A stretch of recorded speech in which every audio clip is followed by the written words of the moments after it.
30 April 2026 பாஸ்கா காலத்தின் 4ஆம் வார வியாழ நற்செய்தி வாசகம். யோவான் எழுதிய தூய நற்செய்தியிலிருந்து வாசகம். ஆண்டவரை மாட்சி உமக்கு. அதிகாரம் 13, இறை வசனங்கள் 16-20 முடிய.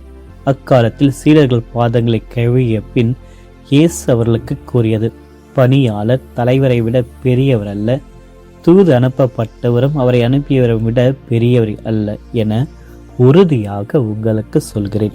இவற்றை நீங்கள் அறிந்து அதன்படி நடப்பீர்கள் என்றால் நீங்கள் பேறு பெற்றவர்கள். உங்கள் அனைவரையும் பற்றி நான் பேசவில்லை. நான் தேர்ந்து கொண்டவர்கள் யார் எனக்கு தெரியும். எனினும் என்னோடு உண்பவனே என்மேல் பாய்ந்தான் என்னும் மறைநூல் வாக்கு நிறைவேறியதாக வேண்டும். அது நிறைவேறும் பொழுது இருக்கிறவர் நானே என்று நீங்கள் நம்புமாறு இப்பொழுதே அது நிறைவேறும் முன்பே அது பற்றி உங்களுக்கு சொல்லி வைக்கிறேன். நான் அனுப்புகிறவரை ஏற்றுக்கொள்பவர் என்னையே ஏற்றுக்கொள்கிறார், என்னை ஏற்றுக்கொள்பவர் என்னை அனுப்பியவரையே ஏற்றுக்கொள்கிறார் என உறுதியாக உங்களுக்கு சொல்கிறேன். ஆண்டவரின் அருள்வாக்கு. கிறிஸ்துவை உமக்கு புகழ். இயேசுவில் பிரியமான அன்பு சகோதர சகோதரிகளே, மாதத்தின் இறுதி நாளில் ஆண்டவருக்கு முன்பாக நாம் கூடியிருக்கின்ற இந்த ஒரு தருணத்தில் இந்த காணொளி மூலமாக இறைவனுக்கு உள்ளார்ந்த நன்றிகளையும் போற்றுதலையும் நாம் சமர்ப்பிப்போம். இந்த மாதம் முழுவதும் நம்மோடு இணைந்து வழிநடத்திய தெய்வீக கருணைக்காக கடவுளுக்கு நன்றி கூறுவோம்.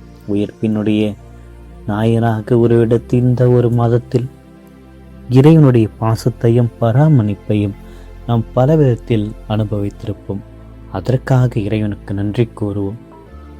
இன்றைய நாளில் தூய் 5ஆம் பத்திநாதர் இவருடைய நினைவு நாளை நாம் கொண்டாடுகின்றோம். அந்தோனி மைக்கேல் என்று 1506ஆம் ஆண்டு இத்தாலியில் பிறந்தவர். சிறு வயதிலிருந்தே குருவாக விரும்பிய இவர் டொமினிக்கன் சபையில் சேர்ந்து குருவாகவும் ஆயராகவும் கர்தினாலாகவும் உயர்ந்து 1566ஆம் ஆண்டு திருத்தந்தையாக உயர்த்தப்பட்டார். திருத்தந்தையாக இருந்தபொழுது திருத்தந்தி சபையின் தீர்மானங்களை துணிச்சலாக நடைமுறைப்படுத்தினார்.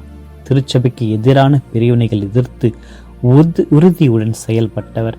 நாடுகளிடையே ஒற்றுமையை ஏற்படுத்த முயன்றவர்.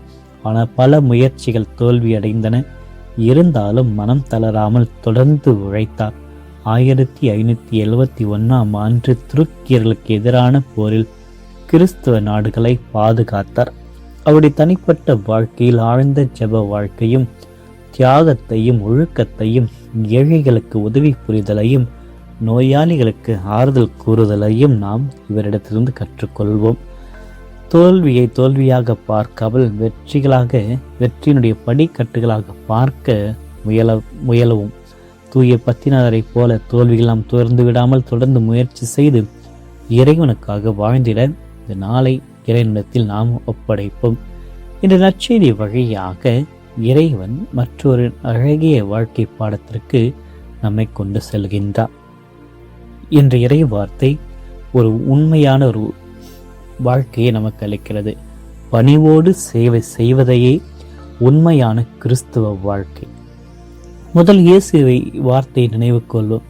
பணியாளர் தலைவரை விட பெரியவர் அல்ல, தூது அனுப்பப்பட்டவர் அவரை விட அனுப்பியவரை விட பெரியவர் அல்ல. இது ஒரு எளிய ஒரு சொல்தான். இது வாழ்க்கையின் அடிப்படை உண்மை, தெரிஞ்ச விஷயம்தான். இயேசு தன்னுடைய சீடர்கள் கால்களை கழுவிய நிகழ்வு இந்த உண்மையை மிக தெளிவாக காட்டுகிறது. குருவாகவும் ஆண்டவராகவும் இருந்து தாழ்ந்து பணியாற்றுகிறார். உயர்வானது அதிகாரத்தில் இருக்காது, பணிவான ஒரு சேவையில்தான். தன்னை தாழ்த்துபவர்கள் உயர்த்தப்படுவார்கள். இன்றைய உலகில் யார் பெரியவர், யாருக்கு அதிகாரம் இருக்கிறது, யாருக்கு மதிப்பு கிடைக்கிறது?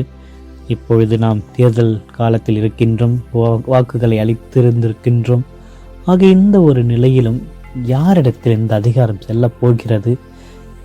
இது போன்ற கேள்விகள் மனிதர்களை வெறுக்கின்றது. ஆனால் யார் பணியாற்றுகிறார்களோ அவர்கள்தான் உண்மையில் பெரியவர்கள் என்று நாம் உணர்ந்து கொள்ள வேண்டும். சீடர்கள் தங்களுக்குள் யார் பெரிய என்று வாதிப்பதை நாம் மற்றொரு நற்செய்தி வாசகத்தில் கேள்விப்பட்டிருப்போம். அதேபோல் நம்பிக்கையும் இத்தகைய எண்ணங்கள் இருக்கிறதா? நான் உயர்ந்தவன், நான் தான் முக்கியமானவன், எனக்கு எல்லா மரியாதையும் கிடைக்கும் என்று நாம் இவைகளை வைத்திருக்கின்ற பொழுது கடவுளை நாம் புறம்பே தள்ளுகின்றோம். அன்பானவர்களே, பணிவு என்பது ஒரு பலவீனம் அல்ல, அது ஒரு பெரிய வலிமை. வள்ளுவர் சொல்வார், எல்லாருக்கும் நன்றாம் பணிதல், பணிவு எல்லாருக்கும் நன்மை தரும். இரண்டாவது, நமக்கு கொடுக்கப்பட்ட கொடைகளை நாம் பயன்படுத்த வேண்டும். திருத்துதர் பவுல் எவ்வாறு தன்னுடைய வாழ்க்கையில் அறிவையும் திறமையையும் இரண்டு பணிக்காக பயன்படுத்துகிறார் என்பதை நாம் சிந்தித்து பார்க்க வேண்டும். கடவுள் இன்று எனக்கு என்ன கொடுத்திருக்கிறார்? அந்த கொடைகளை வைத்து நான் என்ன செய்கிறேன்?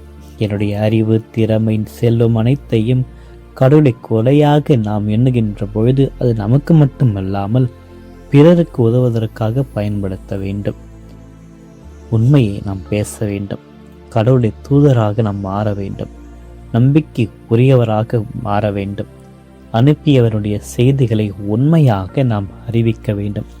கிறிஸ்தவர்களாக நாம் ஆண்டருடைய நற்செய்தியினுடைய வாழ்க்கையில் காண வேண்டும். கடவுளுடைய துணை என்பது எப்பொழுதுமே நமக்கு இருக்கிறது. திருப்பாடல் அழகாக குறிப்பிடும், என் கை எப்பொழுதும் அவனோடு இருக்கும் என்று. இது ஒரு பெரிய ஒரு ஆறுதல். கடவுள் நம்மை அழைத்து விட்டு நம்மை தனியாக விட்டுவிட மாட்டார்.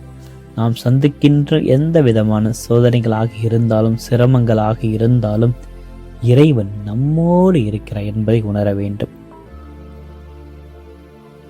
யார் எப்படி இருந்தாலும் இறைவனுடைய அன்பை நாம் சுவைக்கின்ற பொழுது, அவர் மீது நம்பிக்கை வைக்கின்ற பொழுது பல கொடைகளினாலும் ஆற்றல்களினால் நாம் நிரப்பப்படுவோம். ஆக இன்று நாம் அதிகாரத்தை தேடாமல் சேவையை தேட வேண்டும்.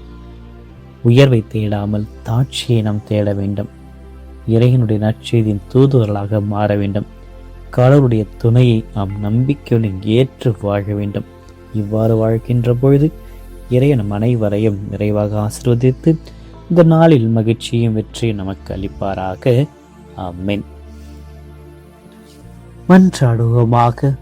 அன்பும் கருணையும் நிறைந்த அன்பு இறைவா, இந்த நாளுக்காக, இந்த மாதத்தினுடைய கடைசி நாளை நாங்கள் வந்ததற்காக, இதிலிருந்த அருளை எங்களுக்கு பொழுதமைக்காக உமக்கே எங்கள் இதயம் கனிந்த நன்றியை செலுத்துகிறோம். கடந்த நாட்களில் எங்களுக்கு கொடுத்த அனைத்து ஆசீர்வாதத்திற்காகவும் பாதுகாப்பிற்காகவும் எங்கள் அனைவரையும் வழி நடத்தும் அன்பிற்கு நன்றி பல நாங்கள் உரித்தாக்குகின்றோம். அன்றொரு இந்த மாதத்தில் சந்தித்த அனைத்து வெற்றிகளுக்கும், அதற்கு மேலாக நாங்கள் சந்தித்த தோல்விகளுக்கும் நன்றி கூறுகின்றோம். அந்த தோல்விகளை வடிவமைத்து உமதை நம்பிக்கையுடன் பற்றுக்கொள்ள கற்றுக் கொடுத்த அந்த ஒரு செயலுக்காக உமக்கு நன்றி கூறுகிறோம். தூய பத்திநாதரை போல தோல்விகளை வெற்றியின் படிக்கட்டுகளாக காணுகின்ற ஒரு நல்ல ஞானத்தை எங்களுக்கு தாரும்.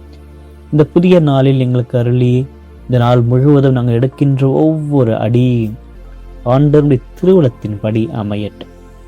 எங்களுடைய எண்ணங்கள், வார்த்தைகள், செய்ய அனைத்து உமக்கு மகிமை சேர்க்கின்ற வகையில் அமையட்டும். சவால்கள் எது வந்தாலும் தளராமல், சோதனைகள் எது வந்தாலும் சோர்ந்து போகாமல் அருள் நிலைத்து நிற்கின்ற ஒரு நல்ல வலிமையை எங்களுக்கு தாரும். எங்களுக்கு கொடுத்துள்ள அனைத்து திறமைகளையும் வரங்களையும் உமது பணிக்காக பயன்படுத்துகின்ற ஒரு நல் மனதை எங்களுக்கு தாரும். ஏழை எளியவர்களை நினைத்து உதவுகின்ற ஒரு இதயத்தை எங்களுக்கு தாரும். துன்பப்படுபவர்களுக்கு ஆறுதளிக்கின்ற ஒரு மனப்பான்மையை தாரும். அன்பு மற்றும் அமைதியை பரப்புகின்ற வாழ்க்கையை எங்களுக்கு தாரும். எங்கள் ஒவ்வொரு குடும்ப உறுப்பினர்களையும் நண்பர்களையும் வாழ்க்கையில் இணைந்திருக்கின்ற அனைத்து பிள்ளைகளுக்கும் தேவையான உடல் உள்ள ஆன்ம சுகத்தை நிறைவாக அளித்து அவர்களை அனைவரையும் கரங்களில் ஒப்படைக்கிறோம். நீரே அவர்களை காத்து வழி நடத்துகின்ற ஒரு கிருபையை அவருடைய வாழ்க்கையில் காணிட நீரே உடைய பிரசனத்தை அளித்து பல வெற்றிகளை அவருக்கு அளித்திட, அவர் எண்ணங்கள் ஜெபங்கள் அனைத்தும் நிறைவேற்றிட இறைவா உம்மை பார்த்து ஜெபிக்கின்றோம். இந்த நாள் முழுவதும் நாங்கள் உண்மையை பற்றி கொள்கின்ற உடைய சுவாசத்தில் நாங்கள் இணைந்திட, அதன் மூலமாக நாங்கள் வாழ்ந்திட இறைவா எங்களை ஆசீர்வதித்தரலாம். உங்கள் திருக்கரத்தை எங்களை தொட்டு பலப்படுத்தியறலும், ஆற்றல்கள் பல தந்து எங்களை பலப்படுத்தியறலும். இந்த நாளில் நாங்கள் செய்கின்ற அனைத்து பணிகளையும் உமது நாமத்தினால் செய்து உமது மகிமையை நாங்கள் கண்டறிந்திட, உண்மையை நாங்கள் சந்தித்திட எல்லா கிருபையும் எங்களுக்கு தாரும். இந்த மன்றாட்டுக்களை எல்லாம் எங்கள் ஆண்டவர் ஆகிய கிறிஸ்து வழியாகவே மன்றாடுகிறோம். ஆமென். எல்லாம் வல்ல இறைவன் தந்தை, மகன், தூய எங்கள் அனைவரையும் நிறைவாக ஆசீர்வதிப்பாராக. ஆமென்.